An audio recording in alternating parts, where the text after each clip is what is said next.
Didn't know I had to do that.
Has been okay. escaped. Okay.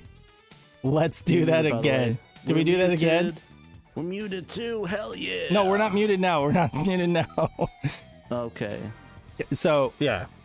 There's a problem with my OBS or something right now. If I exit it out, it would fix it, but then I would stop streaming. So, it's the stinger. It's the stinger. Okay, we'll start from the top. Start the stinger from the top, baby. All right, hold on a second. Okay, hold on a second.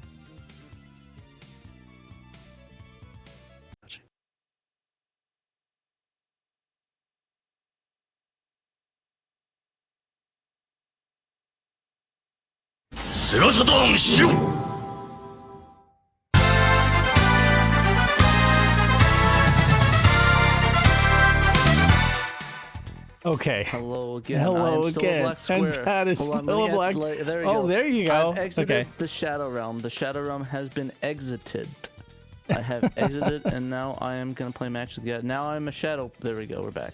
Wait. Okay, square again. No, you're square again. What? Okay, maybe. Why am I squaring out? Maybe this is having to do with the whole, having streaming to OBS window, yeah. and having that. Like you're good right now. You're good right now, but I don't know. No idea. Yeah. So apologies to everybody for the technical difficulties. Welcome to the SHIRO Show. Welcome to the SHIRO Show. My name is Patrick. This is Dave, SaturnDave. I'm TraynoCo, the tray with the no-co. I don't know. My catchphrases aren't as good as Dave's are because he's cooler than me. In every way. Dave's cool. Okay. I like him. Yeah. Well, I mean, this was a test, so we'll see how it goes. Basically, I think of that. You listen to Flaming Lips, right? Yeah, of course. It reminds me that this is a test starting now. Done. I don't know where the start being done. Na na na na na. It's all a mystery. I love Yoshimi Battles of the Pink Robots. Probably one of the best albums. Period. Your English is good, Pat. Thanks. I'm good at English. What do you think? Actually, that's my question. Music pop quiz. What do you think is better, Yoshimi Battles of Pink Robots or the Soft Bulletin? Or are you gonna do wild card and say satellite, a hit from the Satellite Heart? You just went over my head with all of that. Oh, sorry. Like the Flaming Lips albums. Oh, for Flaming Lips. Okay, because you were talking so fast. Sorry about that. So, what are the choices again? Yoshimi Battles of the Pink Robots, the Soft Bulletin. Yeah. Soft Bulletin. Yeah. Even more than a hit from the Satellite Heart. I don't know. That's tough. That is tough. It is to me. Come on. Yeah. That's hard. I'd probably have to do. Fuck. Don't. Cursed Rhythm. Sorry. I get into. Man, that's hard. I'll probably with you on Soft Bolton, but Yoshimi is a close second though. They're all good Yoshimi's albums. really good. They're all good albums. Yeah. Did you get any new albums lately? Have you gotten any new vinyl or anything? Unfortunately, no. There really hasn't been anything that's been piquing me. I went to Record Store Day last week, and there was really nothing there that was really interesting me. But like I said, a lot of my stuff is old stuff, and it's a lot of like, stuff that I have. So like I have like the only thing I'm waiting for like certain things like represses of albums like Soft Bolton and stuff. But like besides that, it's like there's not a lot like I really have left to get or stuff. I mean, there's music that I want to get. Like I'm still waiting on all the Steely Dan stuff. They started putting them out monthly. Yeah. But like they haven't, and they stopped in December, and they haven't really put out any of the other albums. So I'm still waiting on Pretzel Logic. So that's a great album. It is. It has one of the best opening songs ever. Actually no, Steely Dan has a lot of really great opening songs on their albums. Like, but I like Ricky Don't Lose That Number so much. So it's like Ricky Don't Lose That Number. Yeah, it's so good. It's so good. So I'm still waiting on that damn album. I want Pretzel Logic. So let's see. Let's just shout to everybody in the chat here. We've got Dan, Retrospectors, hey, Stuart Stapleton, Paul, Bort, Tom Fum. I don't know if I'm saying that right, Tom, but Tom Fun, David Zaney, Nathan Anderson. I almost said Bjork.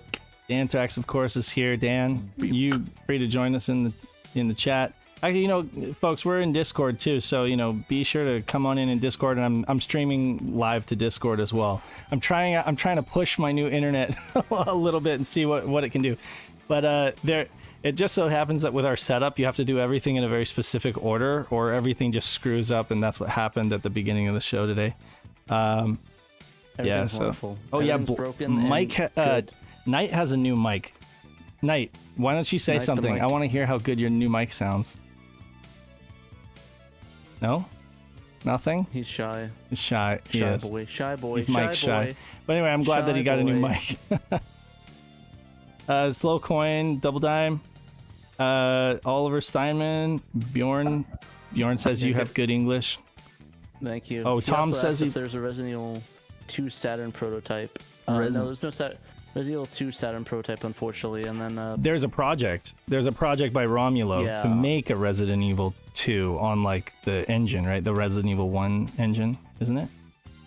I think so. But yeah, they're working on that. I think they're working on it. They did a demo of it, but it's not good. What's up? It's his own engine. Oh, it's his own engine. Yeah. Okay, sorry. No, yeah, that makes sense because he wouldn't have the source code to the original Resident Evil engine. But anyway, it looks really good. It's probably, I don't think there's any intention to create Resident Evil 2. I think it was more like just a test, but it's cool. That might be what he's talking about. He might have seen that. Yeah, and then the Lunar 2 version for Saturn in English, that's a work in progress. We covered it in the Saturn competition, the Saturn anniversary competition. So that's still in the works. I don't know how playable it is. I only played the first couple chapters of it. So yeah. I mean, Malenko just dropped Deuce in the chat. Oh yeah, thank you for. And then he has to leave. He just dropped Deuce and leave. Yeah. Wow. My life in a nutshell. At least he didn't leave an upper decker. God, cleaning that up. But yeah. There's no downloadable demo for that. It's just some dude that did the Project Bjorn, so you have to wait for that to drop, unfortunately, and if he wants to. Yeah, it's only been shared on YouTube, I think. There's been nothing. Really, the only demo thing they have is the what game is that? That shooter one, the Xeno Crisis. They did that demo for Saturn. Yeah, Xeno Crisis. Well, did they? Did they? Because somebody told us this is not real. I'm like, okay, we played it. Apparently, the ISO I have is fake, and I faked it. Apparently. Yeah. No, I don't have Skype. We don't use Skype. We use Discord, which is better than Skype. Yeah, I stopped using Skype because it's absolute dog crap. I highly recommend. I started that. Yeah, we stopped that even before the podcast. Yeah, we didn't even entertain that idea. Highly recommend you guys download Discord. You can use it in the browser, but I think it's better to just download the application on your computer, whatever you're using, and It's like the best of IRC chat back in the day, but then it's also like Skype, but better because it's got better like audio algorithm. What is it? It's better for everything basically. It's kind of like Slack too. It's no brainer. Yeah, you can like share files. Yeah, it's we've been using it for like what 5 years through started SHIRO. Yeah. Hey 8-bit SNK boy, how's it going? Stuart, I think I said hi to you. Captain Hawden. So shouts to everybody. We'll have to take that back. We're gonna say unhide you, Stuart, because we said already. So let's unhide that. Everybody, thumbs up the stream right now. Thumb it up. Thumb it up and share it out on your social media or whatever. Get more people in here. We'll have a party. How's it going? So Pat, pizza. What have you been up to this week? Pizza. More actually, Warhammer. Oh yeah, well that's a given. I played some. I won 2 games. I played a dude and like he was not really. Oh, that's weird. Weird buzzing. There's a bee in my house. Oh. There's this guy that I played, and essentially what happened was that I guess he was having a bad day. Like he rolled, like we were playing, he was like rolling okay, and we just had a shoot back. He rolled 3 dice, and he's like, "Okay, I'm done," and just left and walked out. And I'm like, oh, "Okay, all right." Really? So, just walked out. Yeah. Bad attitude, I guess. Yeah. So I don't know what his problem was, but yeah, he was like, "Bye." Bye. Yeah, but there's that, and then I did work on a project. I think I can talk about it. Yeah. I just can't talk about what I did on it. So okay, so you can talk about I'll talk about that. So basically, I was approached by somebody at Carbon. They do the Carbon engine for LRG, and they essentially needed some work for subtitling. Actually, I have to shout out Sewen. He actually somebody reached out to Sewen's like, "Hey, I need somebody to do some subtitling like last minute," and yeah, he pointed them in my direction, and I was able to fix that or like do that. Like that's why I was able to do the show, because it was due like towards the end of the Saturday, so I just did that real quick. Yeah. Subtitled it up, and I'm pretty sure I can announce what project it's for because it's already announced. I'm working on Trip World DX that they're releasing. Trip World. Oh, okay, cool. Yeah, they didn't say anything about like me not talking about it. They just asked me to do it, so I assumed. Okay. I'm not going to specify what it was, just in case they want to keep that. But they announced there was work for Trip World DX. So that's like a really rare Game Boy game, right? Yeah, it's like I was looking up, like it's like a couple $1,000s for that. Yeah. Game. And they're doing this is like the new edition too. They're like going back and like hacking it and using the old developer and like adding color to it. It's really cool. They have a whole cast of it. So it's basically that should be coming out eventually. I don't know. Limited run games pre-orders are kind of weird. Right. Come off. Now I gotta like add disclaimers now if we talk about LRG stuff. Right. It's a shame now. But yeah, there was that. I hope I could work with them in the future. I don't know. Yeah, that'd be great. There wasn't any discussion like don't tell anybody about it because it's already out, so I assume it's okay. Like I'm just gonna benefit. We talked a little bit about other stuff that I can't talk about, but besides that, it's all good. And cool. I actually can't leak that because it's like, but yeah, we talked about some stuff. There's a lot. There was a fun discussion. Audie's a really cool dude. Yeah. So yeah, that's what I talked to. So we're gonna have him on the show soon. So we probably could talk a little bit more about him when we get him on, and we can talk more about the project, and he'd be able to say like exact stuff of what I worked on. So can you talk about Michael fun. Jackson? Yeah, he is a great dude. I sent him a Grandia, and he liked it. So I was like, oh, yeah. He burnt it. He set it on fire. Yeah, he set it on fire, put it in the trash. No. Anyway.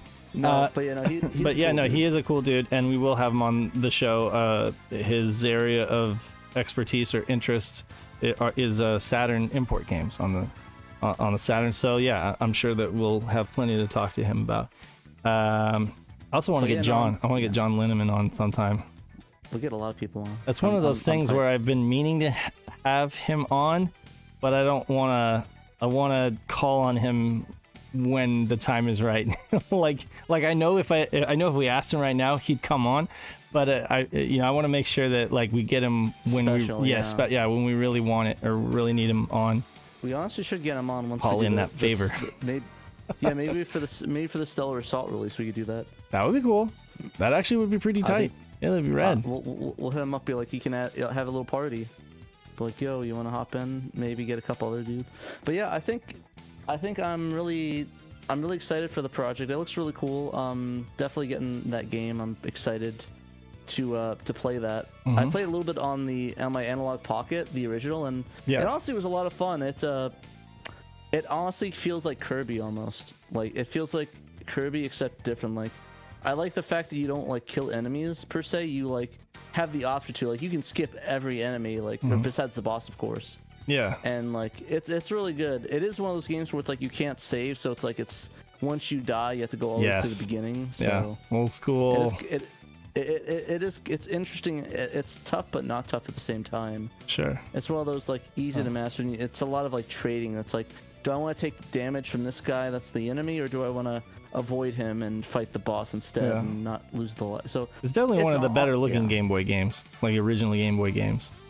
Yeah, I really wish I had the original Dot Matrix Game Boy to be able to compare it to, because honestly, as much as like I'm all for like the nice displays and stuff, the Dot Matrix on the Game Boy though is crazy interesting how that works, and crazy beautiful. So it's like it's honestly almost an art in itself for those Dot Matrix displays. Especially if you, and that's sort of the reason why I'd love to get a original Game Boy, like a original, and use that, because I just love the Dot Matrix stuff. So I might do that and be able to see how they were actually meant to be seen, I guess, if that makes sense. How it originally designed. I know there's a lot of ghosting and stuff, but like the idea, it's like it's the aesthetics of it, you know? Sure. Yeah. So actually, get a big light boy. You get a DMG, old school Game Boy, and get one of those big light boy magnifying screens. That right there hits me in the feels. Yeah, just a giant ass micro. I still remember playing in the dark. Game Boy Color I had. Yeah. God, I want to get a DMG really badly. Next game on Expo, I'll get that. Next game convention. Oh, you're gonna have to rip. I'm sorry. I'm not. I have not been recording. You're gonna have to rip this from YouTube. It's all good. It's because of all those technical difficulties at the beginning. I forgot to record the second time around. It's all good, homie. It's all good. It's all Gucci. Did we miss any questions? Want to make sure we didn't ignore anybody. If you have a question, but yeah. Oh, can't Conley. And Shadowmask says they'd like John to be involved in the launch of that. So I'll put that in my. I'll make a mental note there to get him on for that. Put that in the locker. Yeah. Ken Lee had a question for you though. With the concept release of Stellar Assault English manual, can we drum up some hype to convince Dave to do it when it comes out? Maybe, I don't know. Like, can you buy me more time? That's what I want. That's what I need. I keep saying, like, I don't need money. I just need time. I need more time is what I need these days. That's the thing, you know. I'm with you on that. It seems like time's like a luxury. If you're gonna do it right, it takes time. That's the thing. Like with Grandia is the last major project I did, and that was already like 2 years ago. And when I did it, it took me an entire summer, like working on it slowly over a summer to do it. And like if you're gonna do anything that was 4 right, years ago, right? No, it wasn't 4 years. Could have been. I remember. I thought I got 19. Okay, it could have been like the end of 19. But that's not 4 years. Has it been 4 years? I don't know. Yeah, 19, 20, 21, 22, 23. Okay, fair. I guess more like three. But okay, the one that I sent you was like a one-off. I didn't actually produce like a big lot of them until like 2020. Okay. But anyway, to be fair, it took me a long time, and like I'm just not interested in half-assing something. I'm not interested in doing it halfway. These guys worked so hard on the game and the translation stuff that I wouldn't want to just phone it in.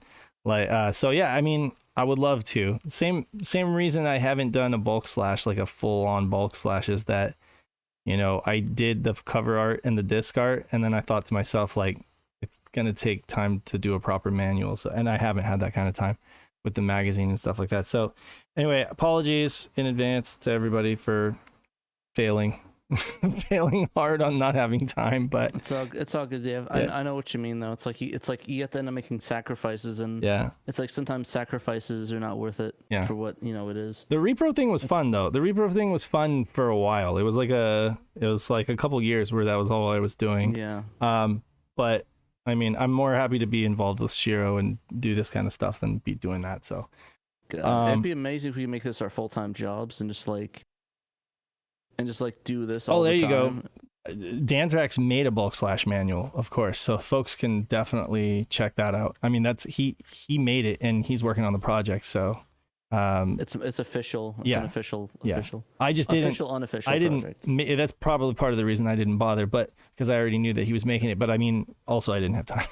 So anyway, yeah, man, I really wish like we just one of us becomes millionaires, we just fund Shiro out of our own pocket and like have our own studio like in Canada or something like that. Mm-hmm. Live next to Lions Tech Tips. Yeah, can bets friends. I did recently, as far as like personal updates, I uploaded something that will go live next week. But folks that are Patron members have already had an opportunity to see or hear it, and it's just something I've been like recording like at night after the kids go to bed, so for like an hour or something. That. Huh? I need to listen to that. Is that that's going up on podcast form as well, right? Yeah, it'll go podcast and it'll go YouTube. I hope you do. It's not anything special. It's just my personal story. And it's a part 1, so I'm going to do a part 2 at some point. And it's just like, and we have a lot of stories as gamers, a lot of memories that we grew up with. I figured it'd be cool to just kind of like put it all in one cohesive package, going from like when I was 4 years old up through like the Saturn. And so like part 2 will be like Dreamcast, PlayStation 2, GameCube, GBA, DS, probably up to like 3DS. Already. I remember like when I got the 3DS, I had a kid, and so like from that stage on, that'll probably be like part 3, like playing games with my kid and doing Shiro show and stuff like that. But I honestly hope you'll consider doing one or doing something like that, because I would love to. Would people be interested in hearing of course. my story? I think they would. Okay, so here's why I did it. Because there have been other podcasters and other YouTubers, for example, that have told childhood stories, and I have found them fascinating. Like Tyler Esposito, My Retro Life. Mm-hmm. There's another guy. I forget his name at the moment. I don't remember. I listened to so many different podcasts. I can't remember which one it was, and now I feel bad. But there was another guy who like was telling stories of growing up and going to the mall and like specific memories that he had.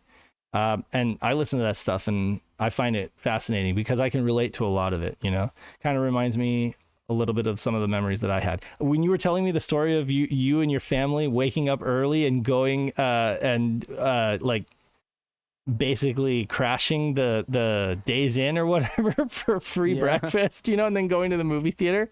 I love that kind of stuff. So yeah, absolutely. We did that afterwards. That's in the morning. We went to the drive-ins at night. Yeah. And then we sleep in the Days Inn parking lot and do that, and we do it in the mornings, and we drive back to New Jersey. But I would listen to it as soon as it went up because I want to know more about you.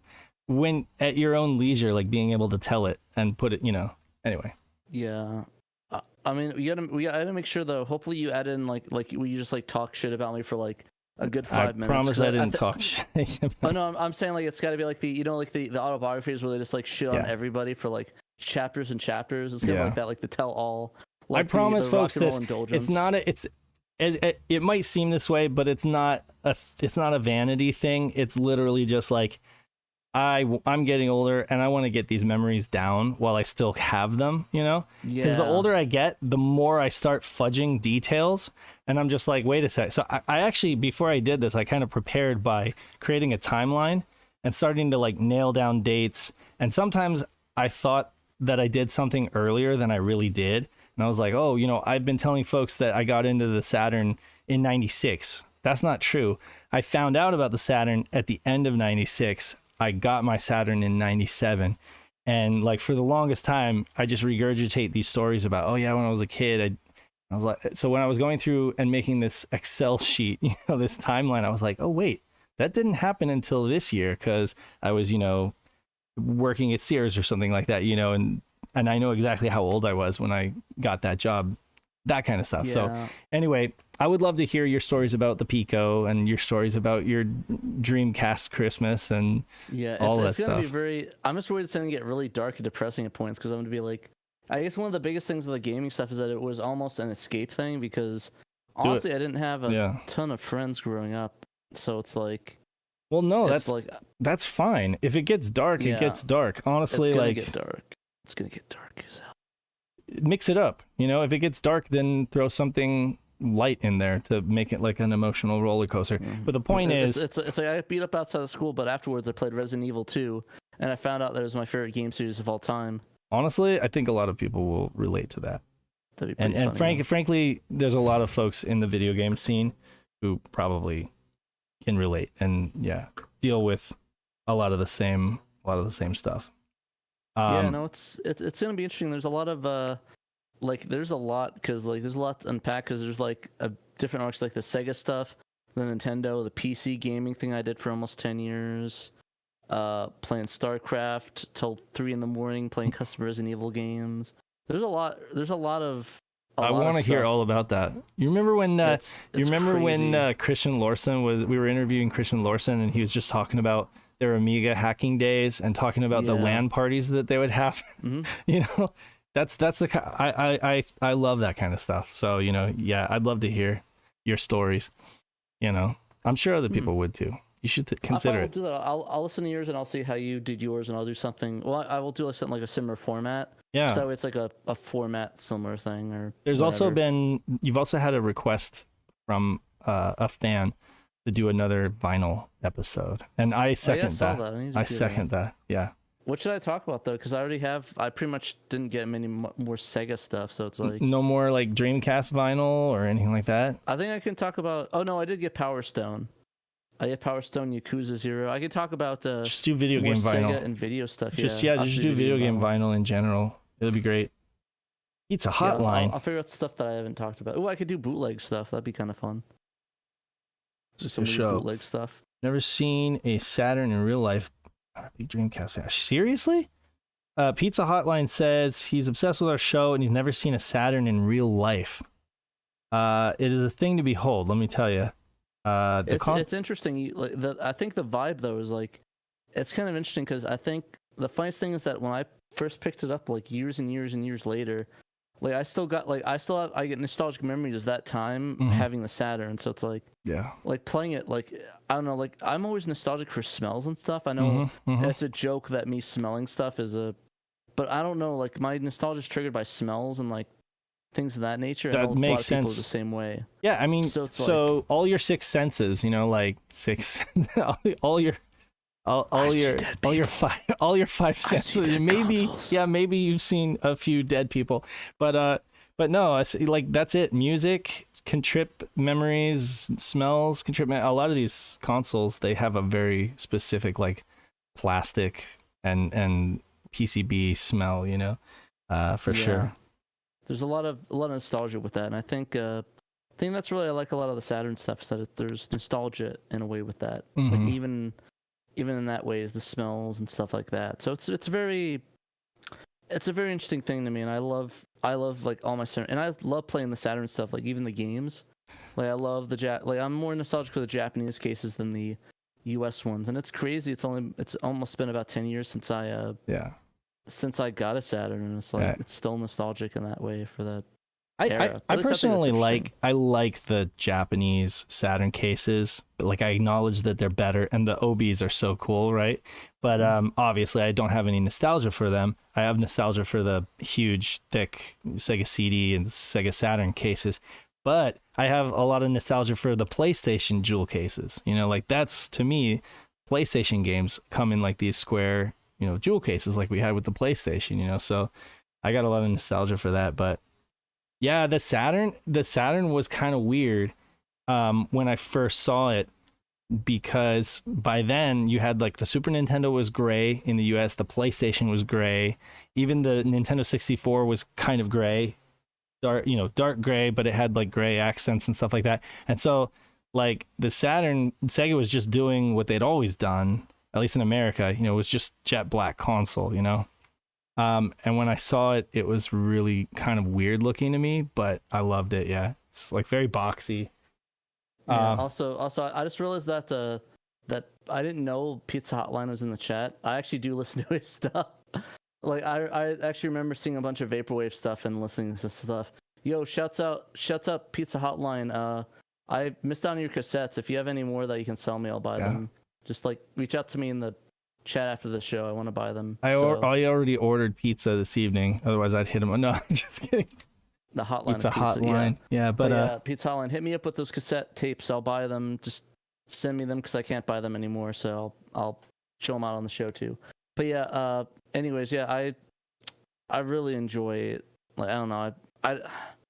I'm nostalgic in a weird way, and I guess maybe music's the big thing too, you know? Yeah, I mean I think that's the biggest thing we have in common besides video games is just music. Like growing up, we both had dads that listened to a lot of classic rock and exposed us to like not just classic rock, music too. Jazz, sure, but I mean, you know, like so it's funny is my dad, yes, he played music and he was in a lot of bands. He was always doing sequences, you know, so like he was always working at his 486 or what computer with the big 5.5-inch floppy drive, right? And he was always on Cakewalk. Do you know that program, Cakewalk? It's like a MIDI program. No, actually. Okay, so it's kind of like it was a PC thing, but maybe it was on Mac. But it was a program called Cakewalk. You do sequences, you do synth. What am I trying to say? Synthesis and you know, he had a keyboard hooked up. Anyway, Sega synthesis. So he was always creating sequences for like backing tracks for his bands, right? And so I kind of at first hated music a little bit because it was just being shoved down my throat all the time. And it'd be everything from Madonna to Paula Abdul to then rock, like hard rock stuff, all sorts of stuff. Just everything. And so, you know, when I was in Pop Warner and one of my coaches was driving me home, he's like, "So what kind of music do you like?" And I was like, "I don't really like music." I remember saying that because he's like, "How come?" And I'm like, "Because my dad, like, that's all he does is do music and stuff like that." And but then, you know, like once Nirvana came out, then I started really liking music. Yeah. At first, it sounded like noise to me. Because it was like no other kind of music that my dad ever played. I was like, "What is this? What is this distortion stuff?" Like, it's seriously, my brain could not comprehend Nirvana when I first heard it. It just sounded like noise. But the more I played it, I was like, "Oh my God, this is like earth shattering for me," you know? And that's when I started getting interested in music, was Nirvana. Funny enough. Yeah, no, I love Nirvana. Honestly, that was it. Honestly, was a gateway to me in a different way to a more experimental and avant-garde. Because I always look at music this way.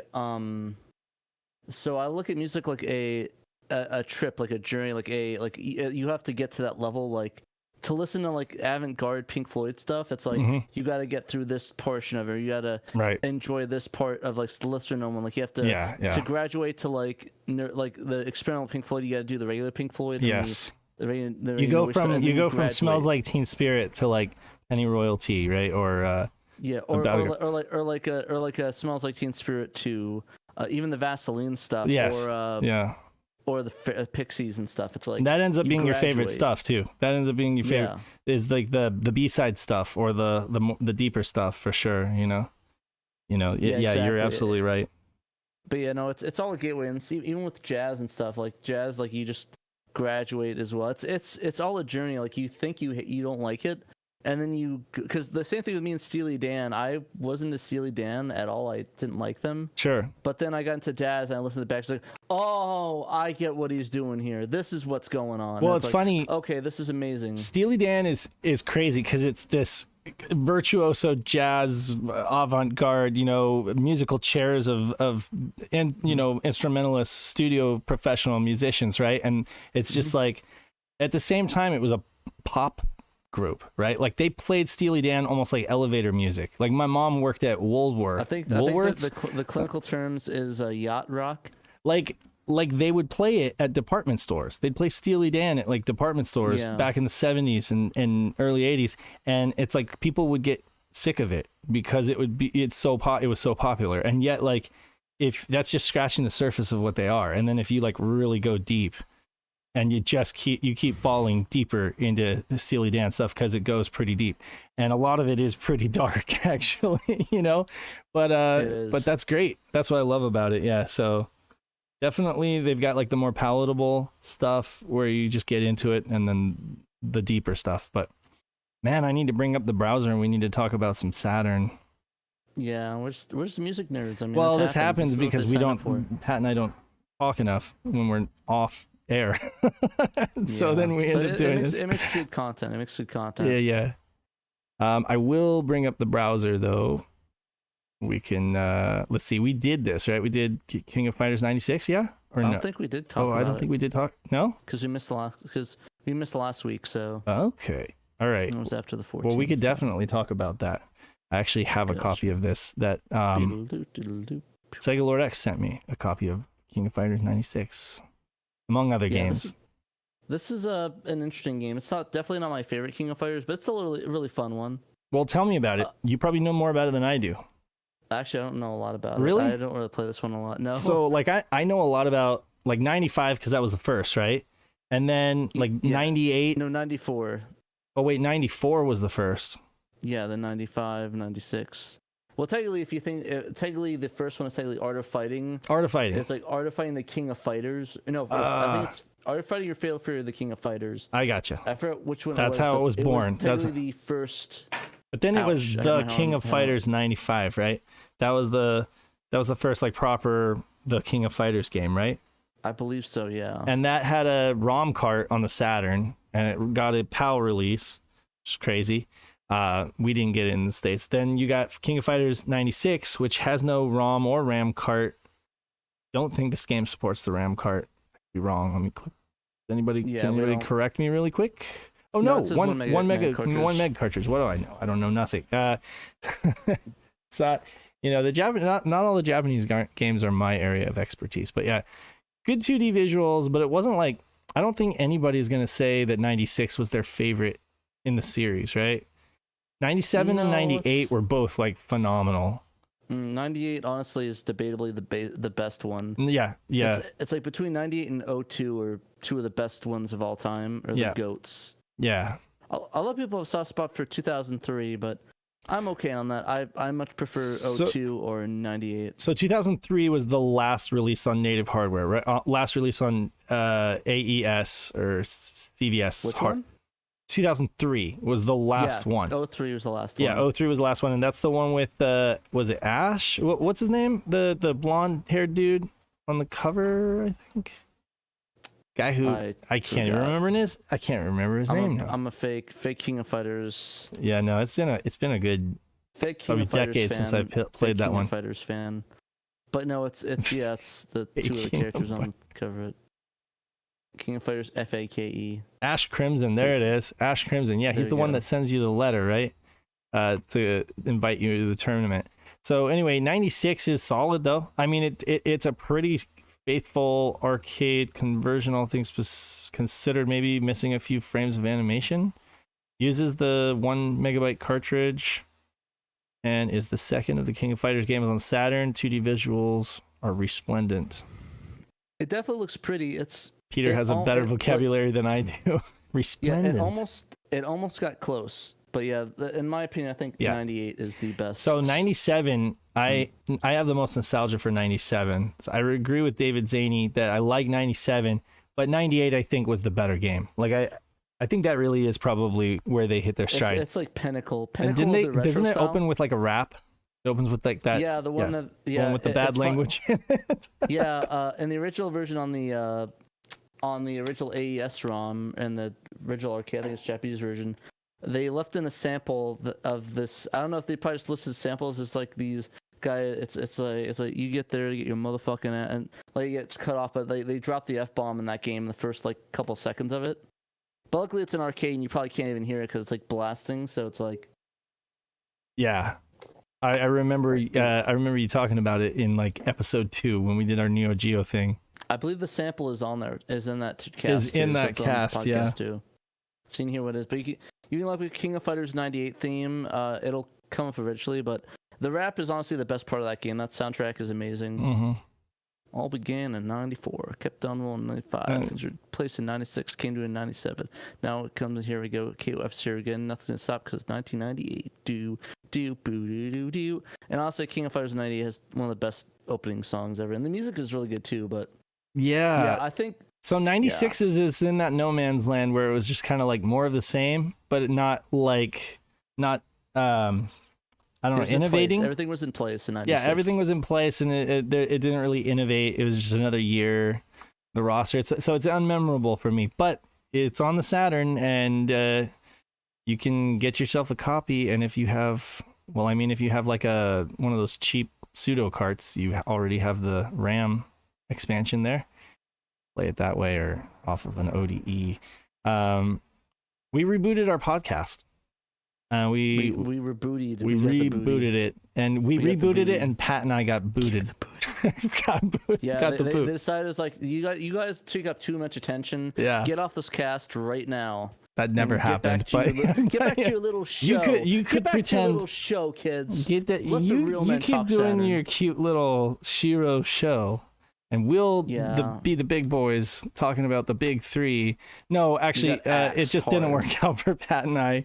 Literally, it's like I think Dave, you were with family, and I was like busy as hell that week, I think. Yeah, so check it out. It's live now. So I guess this is old news for Patron supporters, like about 2 or 3 weeks old news, but for those in the general public, you guys can listen to it now, and it is a good podcast. You've got Nick, Pandemonium, you got Peter, and you got Ben, all talking about those big 3 games of Holiday 95. So we're talking Virtua Fighter 2, Virtua Cop, and Sega Rally Championship.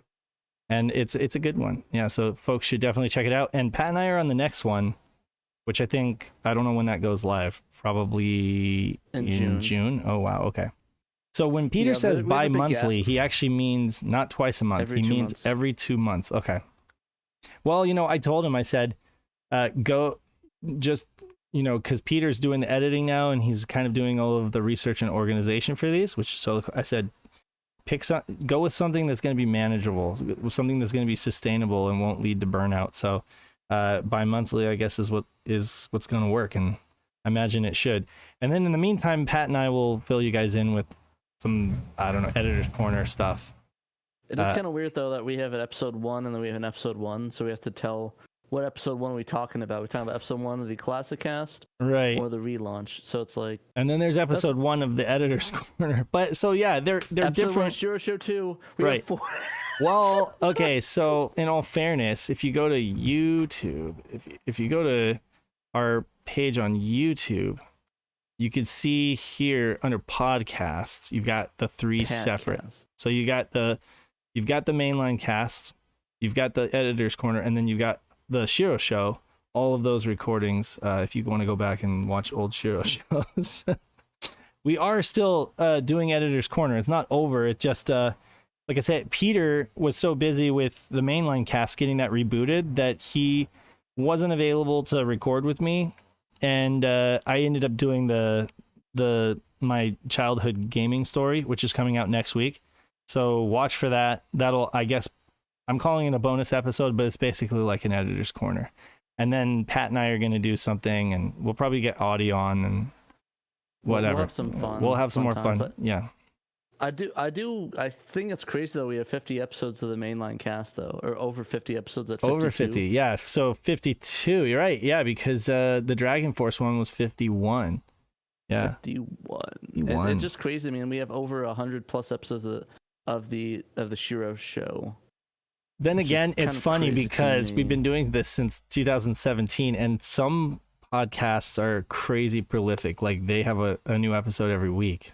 I guess if you count SHIRO Show, then then we have a lot more episodes than that. But yeah, if we did this from 17, we'd be at like episode 500 or something insane. Yeah, by now. But the other thing is that I think we'd rather put our energy into doing different content and spreading, like being like diverse and have different outlets for everybody than doing an actual like doing podcasts constantly, you know, because we can have that. Tom said I output. listen all day to work to the potty, but I thought he said he listens on the potty. I mean, I did once. I remember I was listening to a podcast and I was like, I go to the bathroom and it's like pooping, okay. listen to this podcast, pooping in the podcast. But no, I applaud you, Tom Thumb, for doing that, because I would I don't know, after like an hour of listening to my voice, I would probably eject whatever I was listening to and throw it as far as I can. But that's just me. But yeah, that's crazy though. I appreciate the dedication. Having the idea of somebody listening to our voices for 7 hours is kind of insane. Yeah. But I mean, if you like it, yeah, that's cool. I appreciate it. Thank you for the love. Peace. So yeah, I highly recommend folks check out the reboot. Listen to this podcast. It's really cool. Nick did a bunch of incidentally, Nick did a bunch of research for his Virtual Cop documentary, right? And that really helped inform a lot of his answers and stuff like that on the podcast. And then also he's working on a Sega Rally documentary as well. So he's got a lot of cool little insights and stuff like that, which I really enjoyed. So folks should definitely check this out. He's working on it's crazy. Well, you know, it's he better episodes. be if he expects to finish the library before he heals over. Yeah, I still think it's crazy. Yeah, he was saying. Sorry, Tom was saying that the last podcast that you were listening to, I was going camp with the parents. Yeah, that was a year ago. So it's 8 months ago. Dragon Force 1 and 2. Wow, was it really that long ago we recorded that? It was really that long ago. Yeah. Damn. It's crazy. Long ass time. But yeah, that was in July of 2022, because I remember we went camping on the 4th. So, yeah, that was a while ago. Okay, do me a favor. Look up. Well, actually, I could do this. I'm not looking up your shock sites, Dave. eBay. I'm not getting fooled by that again. I just want to see something. I just want to see layer section here. Bet you want to see something. Shut up. Okay, layer section 2. Okay. I just kind of want to see. Oh dang! It opened in a new tab. Why did it do that? Okay, so layer section 2, Sega Saturn. So this is a. Oh god.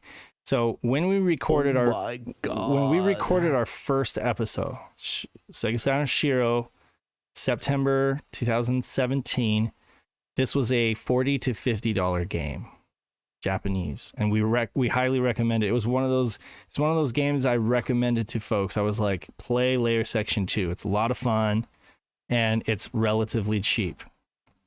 I can't really say that anymore. It's like $100 game now for the Japanese version, and that's what we're talking about next is our Best of Saturn Layer Section 2 or Ray Storm. I was gonna say, I mean, maybe buy it now. I mean, it's kind of weird how the Ray Storm for the PS1 isn't even that.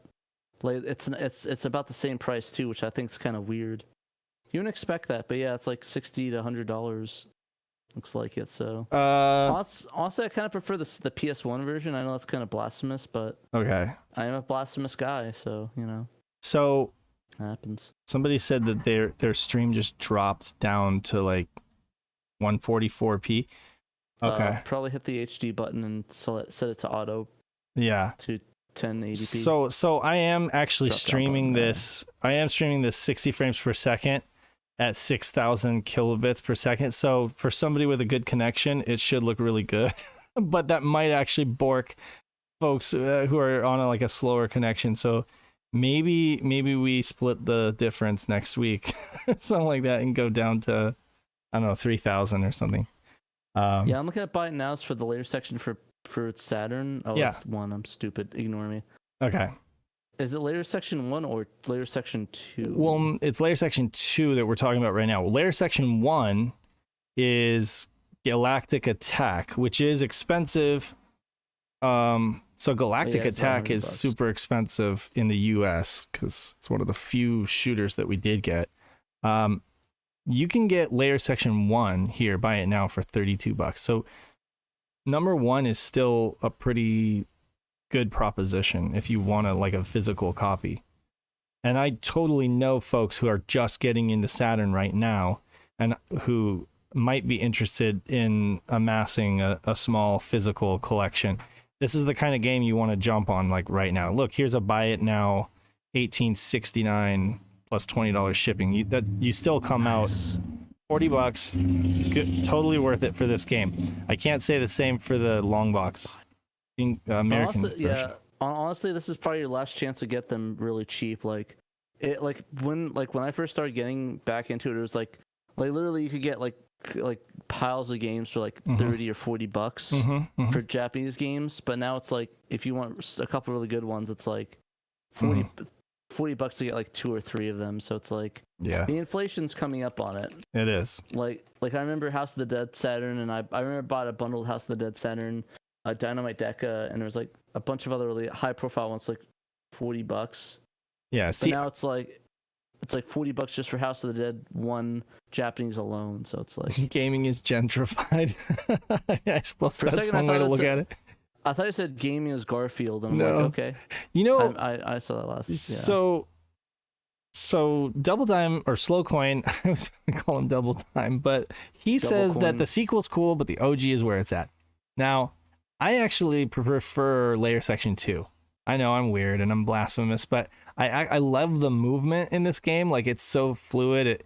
The PlayStation version is actually really good of Layer Section 2 as well. I love Ray Storm. That's one of my favorite shooters. And honestly, it might even, as I know I'm gonna get crucified for saying this, but it might actually play better on the PlayStation.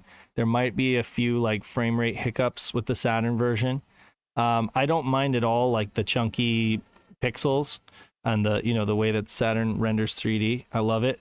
But yeah, it just runs a little smoother on the PlayStation, to be honest with you. But either way, this game's rad, and the boss, like, just play the first level and fight that boss at the end. It's like this tank on these skates or something like that, and it's just so fluid. Like, the animation is so good. It plays the mechanic is the same. You know, you're dropping bombs on things below, and there's like different levels to the action.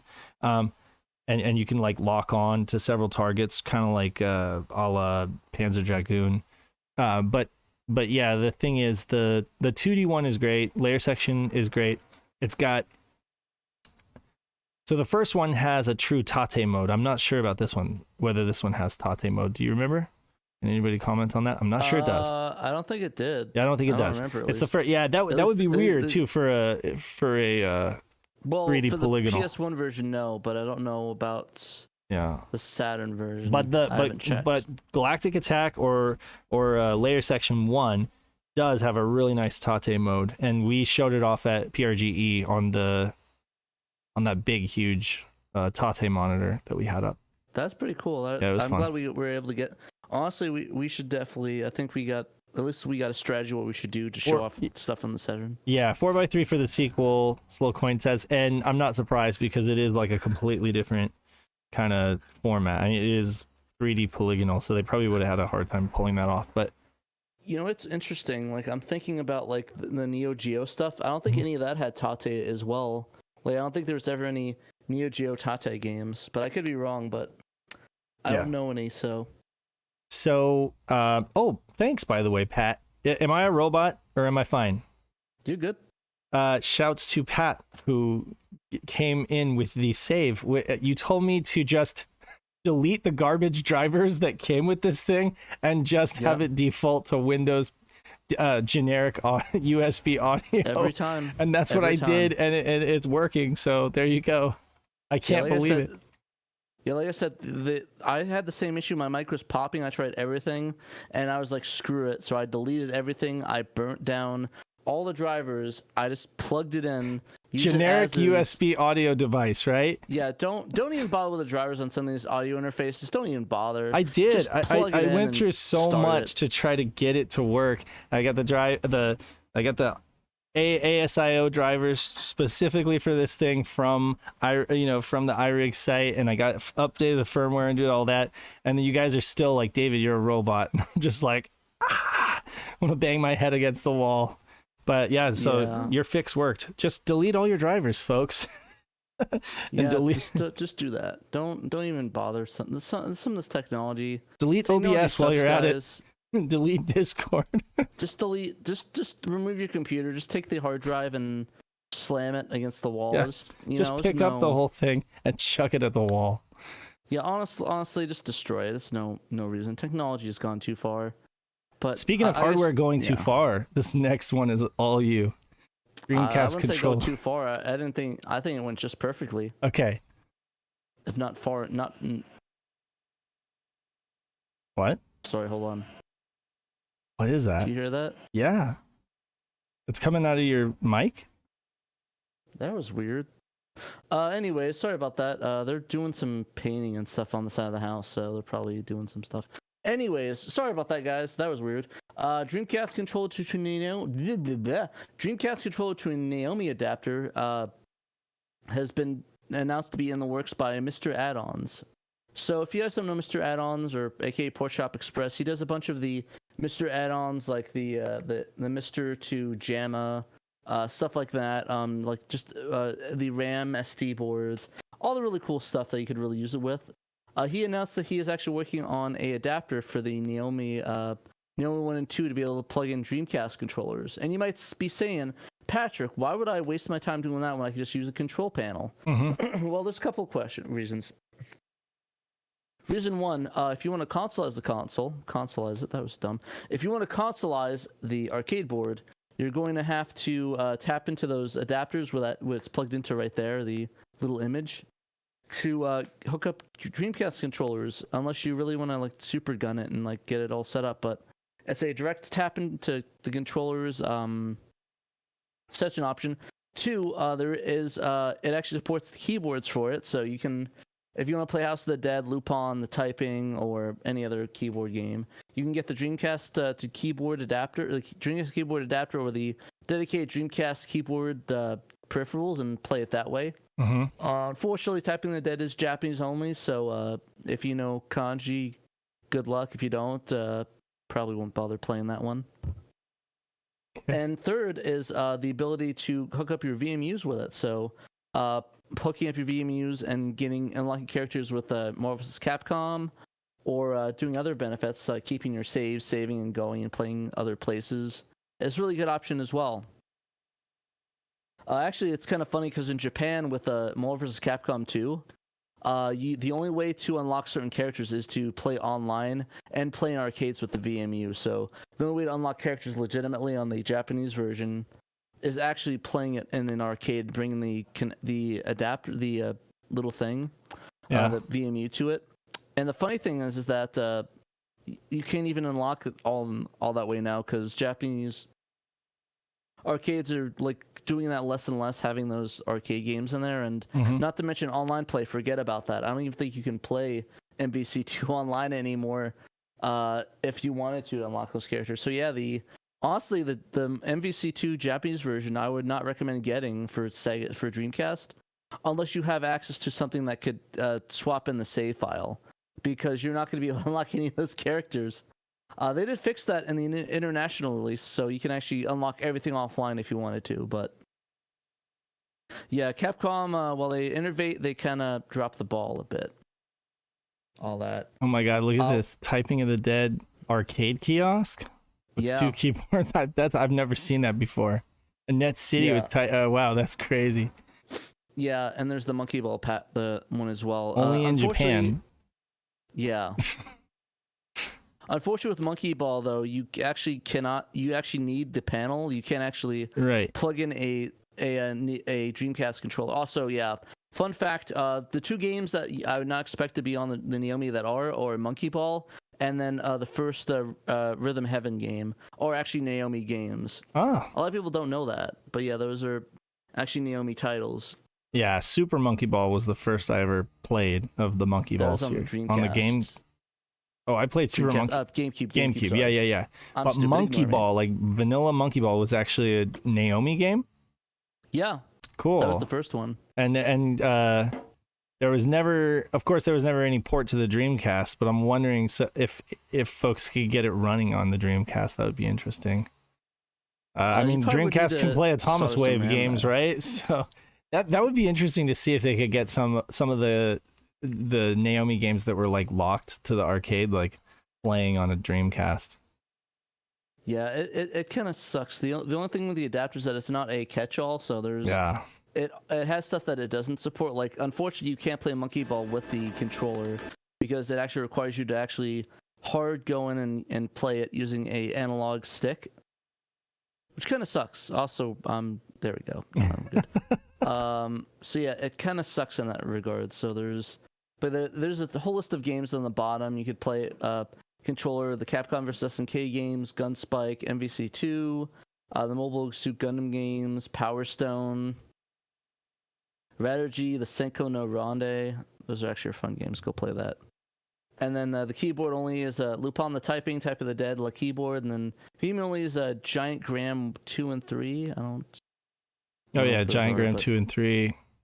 Never heard of those. This is while Monkey Ball is not listed, it has yet to be tested. Sadly, looks like it's not at work. Okay. I'm gonna try it. Like I'm going to take I'm getting the adapter, obviously, so I will plug that in. I'll let you guys know and see if we can get some going. But yeah, what people originally would do is that they would, if you see in the bottom, the thing there is that they would just tap into the controller port itself. Like they would tap into like the because it has the same pins that connects to the Dreamcast, so you would just get an adapter, like the plug, and just hack it on. Is that right? People would just make their own? Yeah, they would just hack it. But this one, it's a little bit cleaner. All you'd have to do is just plug it in and unplug it. It's pretty sweet. Nice. Say how much is $35? Oh, that's pretty cool. I mean, for folks who own a Naomi. Yeah, was yours a Naomi or Naomi 2? I forget. I have a Naomi 2, but it is deader than a door now. Oh, okay. Yeah, the Naomis are infamous for dying for no reason, like kind of like the Jaguar CD. The Naomi 2, right? Flaky. Yeah. No, both Naomis are flaky as hell. Those things. Oh, really? Okay. Yeah. Oh, okay. So there was one Neo Vertical Tate, Neo XYX by those developers. I forgot the name of it's the third-party ones that they come out with later. They did a bunch of other games for it, but yeah, that's a good point. But yeah, I guess technically it's cheating. I figured that there's some developer that would do that. But yeah, the sadly the Dreamcast is very finicky. The Naomi is very finicky. Honestly, I kind of want to, like, I have the cords. I didn't end up doing that, but I wanted to get an adapter where I can hook up Dreamcast controllers and like, or have a Dreamcast adapter for it where I could basically what I want to do essentially is get two of the RetroPies, hook it up to that, the Brook boards, the retro boards. Hook it up in my arcade and have it so I can switch off between a Dreamcast and the Naomi. So I can like use the Dreamcast controllers and actually throw my Dreamcast in there and play that on the arcade, which I think would be kind of cool. That would be cool. You have access to like all the ports, like the JoJo's Bizarre Adventure, MVC1, Street Fighter 03. Sorry, not JoJo's. Street Fighter Third Strike. You get all those ones, and you get the JoJo game as well on that. So exactly. But yeah, the only downside is I have to wire everything up. I'd have to do all the wiring and that, get the Brook boards, and basically I'd have to switch out where I have to move stuff around. So I'd have to unplug the control panel and plug it into those adapters for that. So it's a bit of a pain, but I think it'd be kind of a fun project. Yeah, I need to get one of those things like Ben had for his STV. It's like a little super gun that also has Saturn control ports. You know that it was like a little box. I forget if it was Darksoft or who makes that thing. Or if you I think it's just a third party. Just a third party super gun. Yeah, it was so simple though, and it was so like self-contained and streamlined. Probably a couple $100, but well worth it if you have a cheap. You get like $100 for that. Like I got really the first one I got was Send like me a link. $100. Send me a link to something. Yeah, because the last time I saw that it was like $250, and I was like, I don't know. But so the one I used the Neo Geo ones, but you could wire it up for 6-button. It's called the Super Gun Mach Strike. It's the one I use. It's about it's about 70 euros. I don't know what that is in US money. Let me see. Euros to USD. So, excuse me. It's about $77. Like probably $100 straight for the Super Gun Mach. Right. The only thing though is that you'd have to modify a power supply for that, or get a arcade power supply. So it's not like a set it and forget it sort of thing. Right. But yeah, like you could just get one of those. Honestly, what I did actually with this one is that I used a PC power supply. I modified it so that way it's always on. Like it's if you turn it on, it'll automatically flip on. Mhm. Basically soldering the ground to itself, and then plugged in via an AX connector. I forgot what's the name of it, and that worked fine. That worked for me. So a lot of good options with that. So definitely, if you want to do that, it's a little bit like you probably just get a USB PC power supply, or like a really cheap one just to modify it, where it's like you wire ground to, basically just wire ground to the PSU on, and that should be good enough. Or yeah, something like that. I think this is what Ben had, or something like this. C-Box. Yeah. It's I don't know if that. Okay, that does have Saturn ports on the front and Neo Geo. Interesting. Ooh, that's cool. It's even its own power supply too. That works. Yeah. I probably wouldn't plug the. I'm a bit sus on the attenuation on that, so I probably wouldn't plug it in directly to any SCART devices. But I mean, Right. Yeah. unless you want to blow it up, but Yeah. I This don't know. one Maybe, has maybe like. they made it less garbage. Like the only super gun that I think people recommended is the super gun MAS, Yeah. the MAS, and then the minigun. It's called the super gun minigun. Mm-hmm. Let me see if I can I find mean, it. this is AliExpress after all, so I'm not expecting you look too up the- much. Yeah, actually, they have a minigun right here. The super gun minigun that's properly set up. It's only about $72 in Australia. Shoot me a link I'll in shoot Discord you. or whatever, and I'll take a look I'll at it. shoot you Shoot. in Don't. general. It's Only on if you eBay, want to. but Only if you want Shiro's output to really go down go a bit, down. a little bit. It's Shoot you. okay though. I mean, But- it'll be giving me a rest. All Yeah, right. a little bit of There's a, no rest little for bit the of a weary. nappy nap. Yeah, a permanent little nap. nappy nap. But yeah, like this is a pretty solid device. The attenuation's good.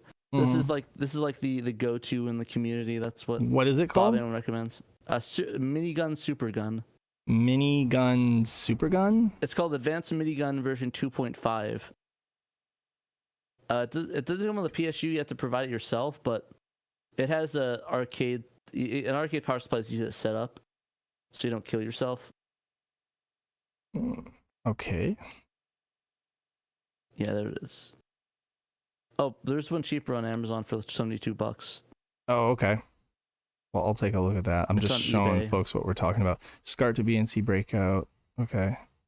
So that's the one. Does it have an Yeah. enclosure?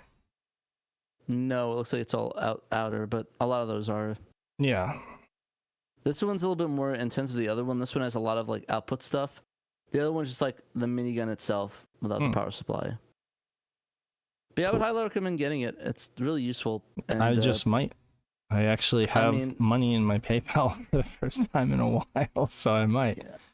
I'm also Yeah, looking to actually- get a boxed Genesis.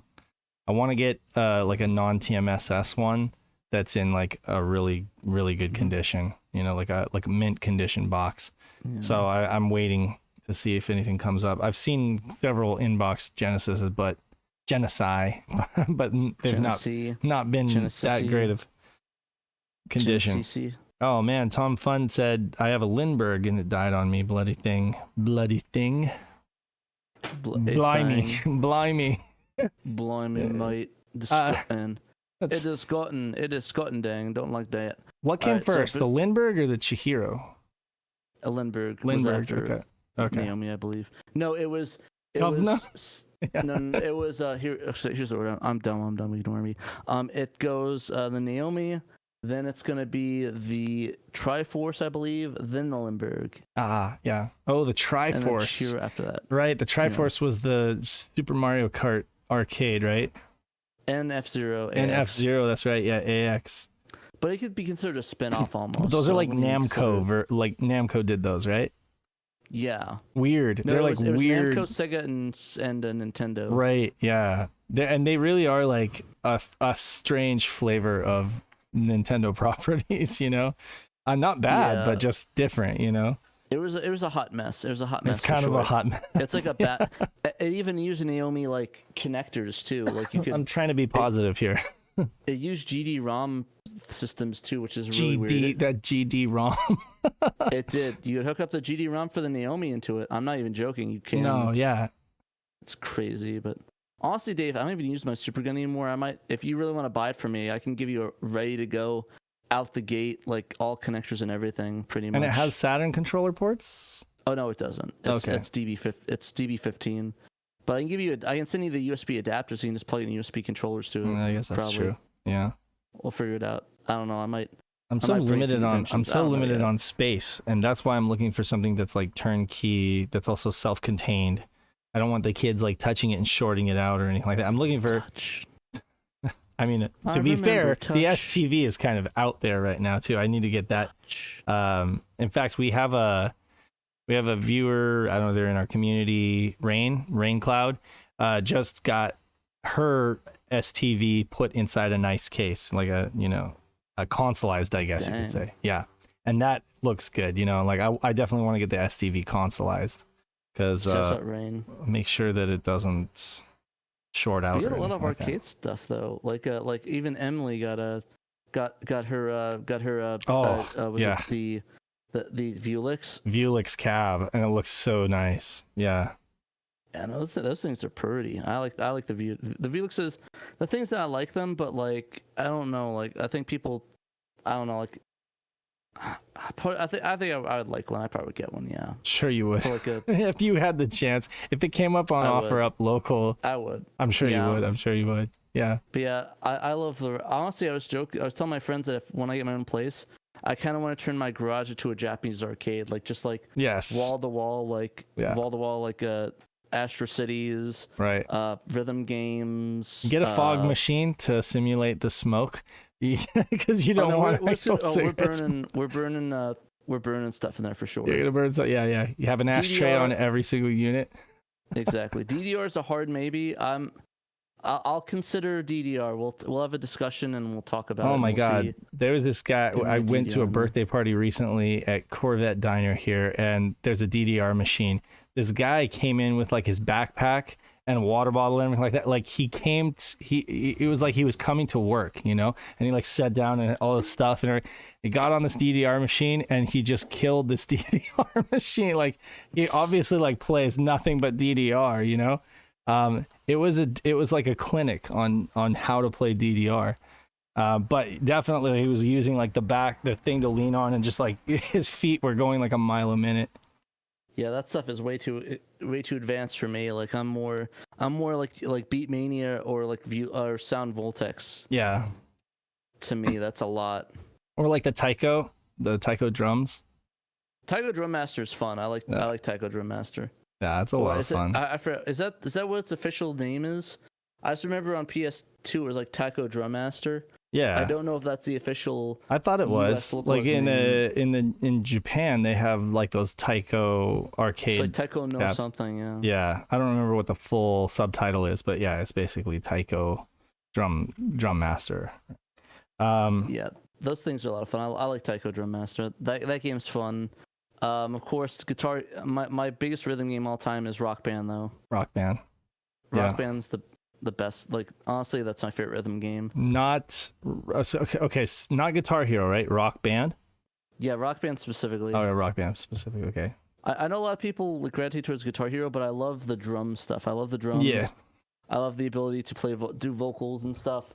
It's just an overall better game. Like I'll say straight up, I think yeah. Well, I guess Guitar Hero is good for like people that really want to get good at rhythm games for guitar oriented ones. Mm-hmm. I think that Rock Band is a lot better. Taiko no Tatsujin, yeah, that's what it is. And there's like a DS game. I have a DS version of that, and you use the little stylus on there. Hot fingers. And Rhythm Heaven is also really fun on the DS. Rhythm Tengoku. I like that one. Rhythm. Yeah. Rhythm Tengoku and Oendon is a lot of fun on the DS as well. You ever play Elite Beat Agents? That is Oendon or Elite Beat Agents, yeah. Oendon 2, yeah, and I have Oendon 2, which is the Japanese import version, but Elite Beat Agents is a lot of fun, yeah, for sure. One of my favorite ones on the DS.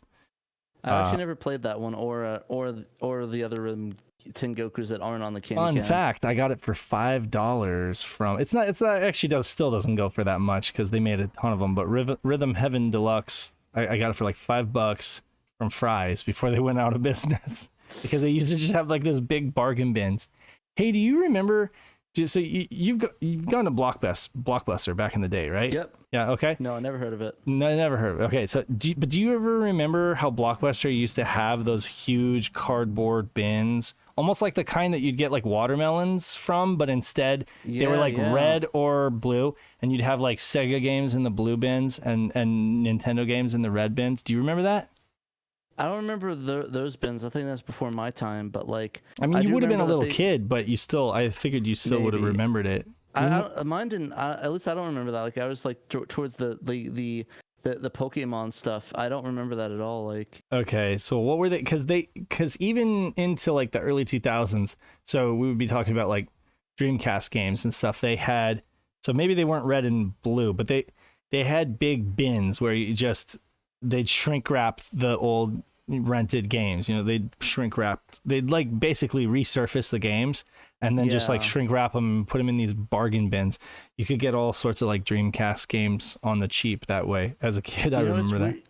You know what's weird? My family always supported like the third party ones, like the mom and pop ones. Oh yeah. A place called West Coast Video in New Jersey. Mm-hmm. It was. I guess if I want to dox myself, it's in Union Beach, New Jersey. Mm-hmm. There's a Hess gas station, and there's a Burger King on the corner of that. And someone's gonna like show it and like put it on the thing. But essentially, there was a video store next to a car dealership that we'd go to, and I'd rent so many games there. That's actually where I found out like adult anime, because I remember looking around and seeing like, I think it's Ghost in the Shell with her like it was like wrapped in robot, like wrapped in like cyborg stuff, and like you see her like. Her boobs like technically censored. I know what you're talking about. Like that and Cowboy Bebop was another one like that. Yeah, but there's a lot. But yeah, we would rent from all those places. I didn't have one that, like at a certain point I did not have like a mom and pop's shop until we moved. Like when we moved to Mira Loma in Reno, like then we had a nice little local shop, and I went there all the time to rent VHS and then later on DVD. But yeah. But yeah. But yeah, there was a lot of really good video rental places back then, and I would go. We really went to Blockbuster once in a blue moon, but we'd always do like those ones. Like we only really went to Blockbuster and Hollywood Video when like there was nothing, when all the mom and pop ones shut down. There was nothing we could do. But I loved. Yeah. So what were you saying? Well, I was gonna say it's crazy that. On one hand, we have so many good memories of video rental stores, and and renting games there and stuff like that. So lots of good vibes, lots of good feelings. At the same time, they are quite literally responsible for why a lot of games were way too hard in the U.S. Like fun fact, a lot of folks know this, but a stall is just orders of magnitude more playable, the Japanese version, than the US version. The US version is unfair and it's brutally difficult.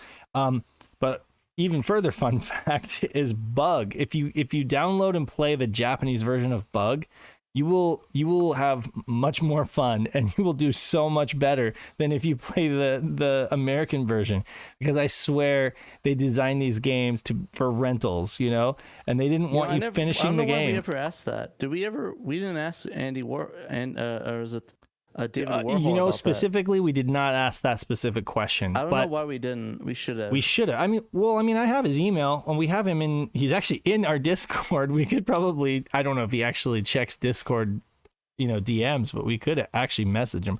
I could send him an email. Wasn't that Eric Andre that's in there? I think Eric Andre is the one that does that. Eric Amarez, we interviewed about Duck Corporation, and we have him in our Discord. But Did I say Eric Andre? I'm sorry, guys. You said Eric Andre. I'm sorry. Yeah, no, but Eric Amarez, or Eraser Mouse, I think.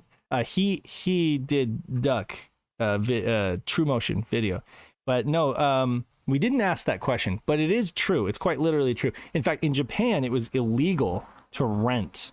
You could not rent video games. It was against the law. So if you were even doing it like a side hustle, you could get arrested. Nowadays they have like you can rent music. You can actually rent CDs to listen to for music, but like when it comes to video games, no, you cannot do it. It's funny in Japan, you can rent manga and you can rent music CDs, but you can't rent video games. Can you rent movies though? I don't know. Yeah, I think so. I don't know. The video game thing quite specifically though, it's against the law, so there never was a need to like. It was just not a need to make the games brutally difficult. And in fact, a lot of times, yeah, they would just retune the game for the Japanese market and just kind of make it. It sounds like you're describing a library. No, yeah, I mean, kinda. But yeah, no, in Japan, like they have places where you can go and pay to rent CDs. I don't know. It sounds like it is true. Like in America, we have state and city funded libraries.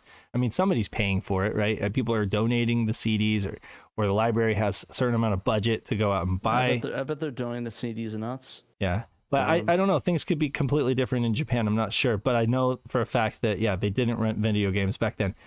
While when I was growing up, we checked out a ton of games from the library. And that's actually part of what I talk about in the Saturn story growing up, is that I was the only Saturn fan in Reno, so it was not hard to like literally put holds on all of the Saturn games in the library system and then just have them all shipped to my branch. But yeah, so yeah, I didn't really get any of those for our thing. We never had that where I went to the library yet. But honestly, there wasn't a lot of libraries nearby us. Is that in right? Jersey. Yeah. It only was when we moved out here that we had more libraries to Arizona that was more close to us. But yeah, the game stuff I really didn't rent even out here. I don't think it was a big thing, but I would have if I knew. But I never thought of it that way. But I like Seven Shades. Seven Shades just popped up in the chat. I invited him on the show, but he got here late. Come get here a little earlier next week, and you can be on the show with us. We'd love to chat. Because we actually have to like get to our patrons and roll credits here soon.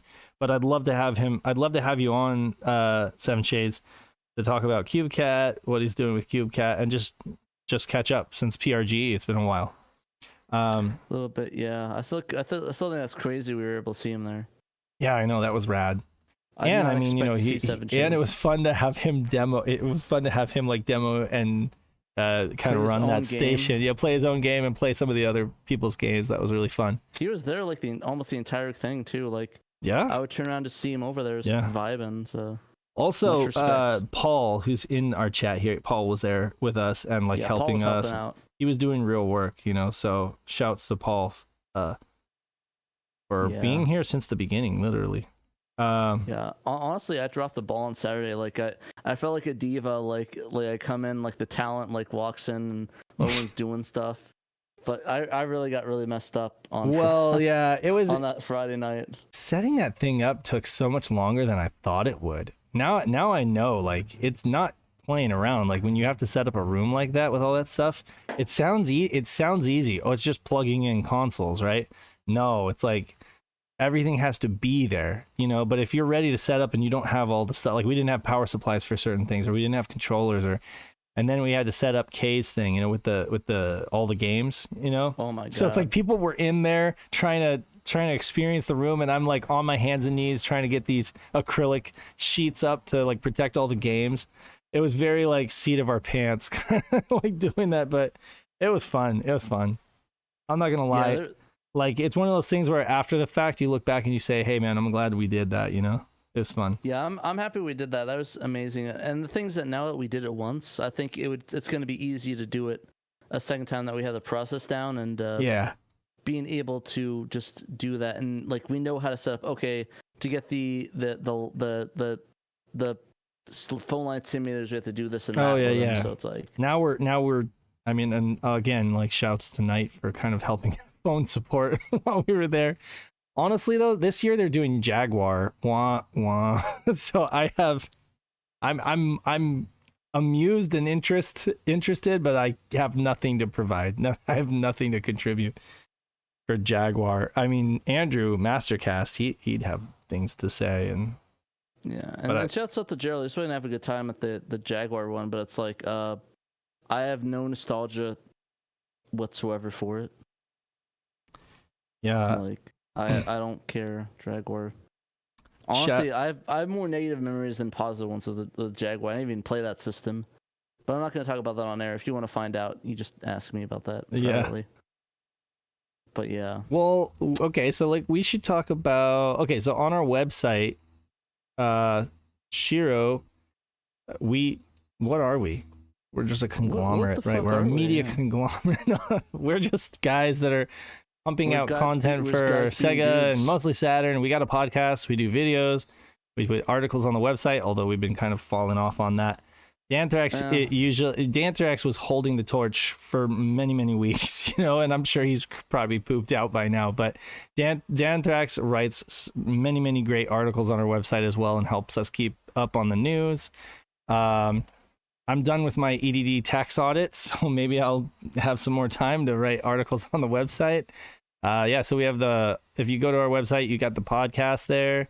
You got the show page, takes you to our YouTube here with the show. Got a magazine. Yes, we still have issues.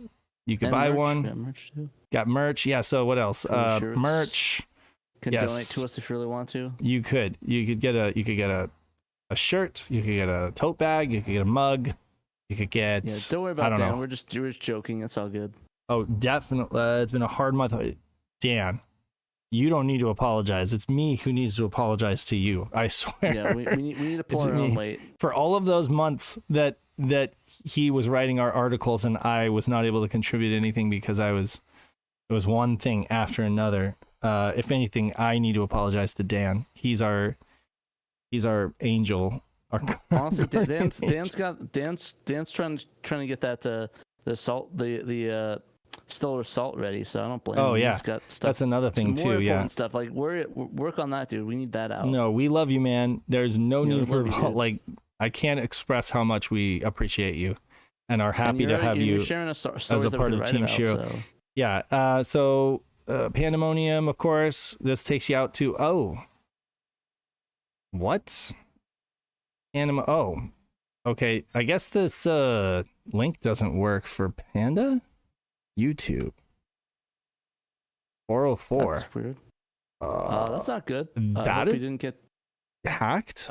Or hold on. I hope not. Okay. Let's just try did you change his URLs? Well, let's just try YouTube. He could have. I hope he could have. And Pandemonium. No, he's right here. Okay, all right. So he just at Pandemonium Reviews now. Okay.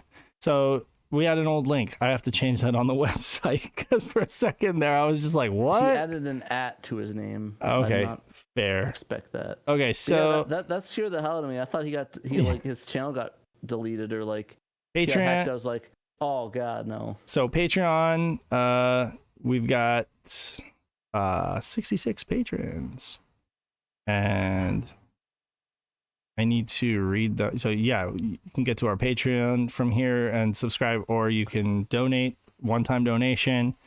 We've also got a list of friends here, and I need to add to that list because we've got more like the Sega guys. But let me see real quick if I can bring up our patrons so I can actually, unless you have that list. I can get the list. Let's see if we can get it faster. Fast. You gotta go faster. Manage. Faster. Wait, where do you go to find your actual Alt F4? Insights, payouts, messages. Gotta go patrons. It's hard to do it from a phone, and I do it. Okay.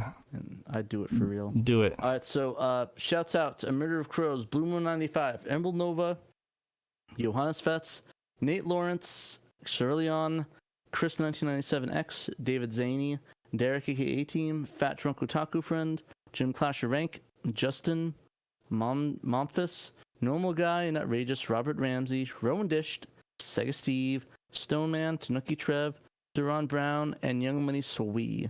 If you guys like to get shout out on the show, you could back us at the $10 and up level, get shout out on the show, get cool benefits such as early stuff as well at the $3 and up level. So there's a lot of that stuff. There's a lot of really benefits. There's not to mention we actually released because I was stupid and I forgot to release it. We actually posted the beta for Terra Fantastica, the fan translation beta on our thing that was worked on by Malenko, or Great Malenko. Thank you again, King Malenko. Much respect, much love. I forgot to do that a while ago, but that's up now, so you can download that and try the beta release 0.2. It's a great game, a lot of fun. He's made some progress on it. He's took a little bit of break trying to figure out some things, but he'll be back at that. He's working on a couple things at the same time. So, thank you again, Malenko, for that. You rock. I love you. Forever. And thanks for the dropping deuce on the cast earlier. Yeah. Keep dropping those deuces. Yeah. Yep. And we have a new patron this week. Yeah? No? I think so. Oh, sorry. Oh man, sorry. My spine needed to come out of its body real quick. Fair. Come out of my body. Fair. Okay. It was Moose Tracks, I think. Yeah, Moose Tracks and Moose Sam Track 7. Hatfield. Yeah. Which Moose Track is here with us. He's in the comments, I think. Yes. Shout out Moose. Shouts to Moose. Shouts out. It's like a set of Goose. Hey, Moose. Yeah. So like, there's just a lot of benefits you can get from backing us on Patreon. Not to mention your name in the magazine, the net links once we get those all sorted out. We do not pocket your money, I promise you. We are not spending it on vacation or anything like that. We it really does help us. Yeah. It really helps us keep the lights on. As cliche as that sounds, it helps us host the show on Podbean. It helps us pay for the Google Drives for where we store all of our stuff for research and stuff like that. And then any money that is excess, we pool it and we try to put it towards like community projects, like buying these and putting together these Netlink packages for folks so that we can get more people online. Again, the end goal there is to build a community of people playing tournaments and stuff like that, so we want to get the online community for Saturn built up and kind of robust, because more cool stuff is going to be happening on the online scene as Night gets further along with the Netlink OS stuff, and as I don't know, people figure out how to make people maybe figure out how to make homebrew games with online support. But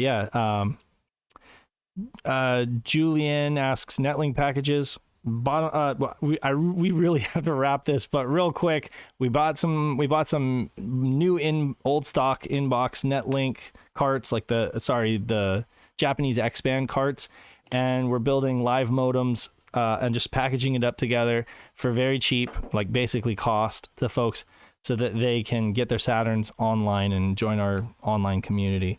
More info in the SHIRO Discord. If you have questions, just join our Discord, link in the description, and you can go to the channel called Saturn Online and we can explain more to you. Anyway, yes, please ask on the Discord. Eventually. Any question you have, just join our Discord. It'll be much easier answered than me trying to flood it just live. Add Patrick, be like, Patrick, answer my question, please. Answer my question. But yeah, so Ceruleon's here too. I don't think I acknowledged him, but yeah, Ceruleon shouts, 8-bit SNK boy, Shadow, and Scotty Mo for show. Always love seeing him on here too.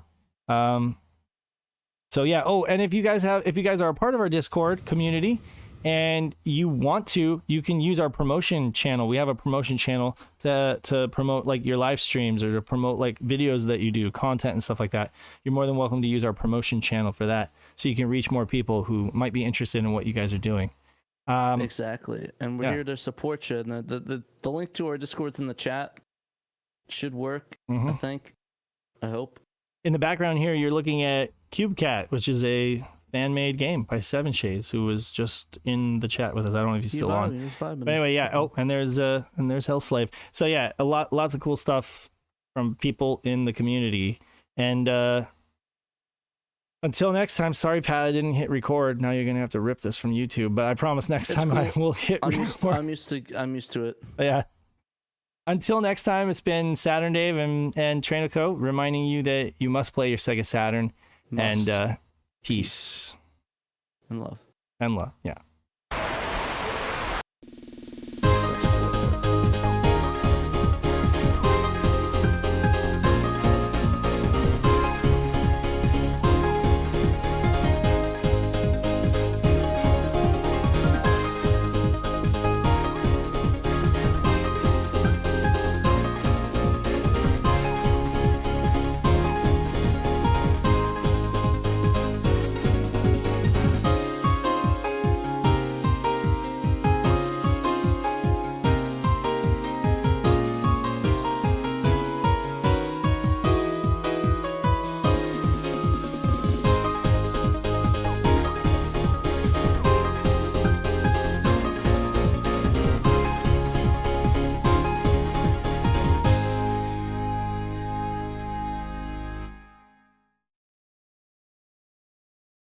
セガサターンシロ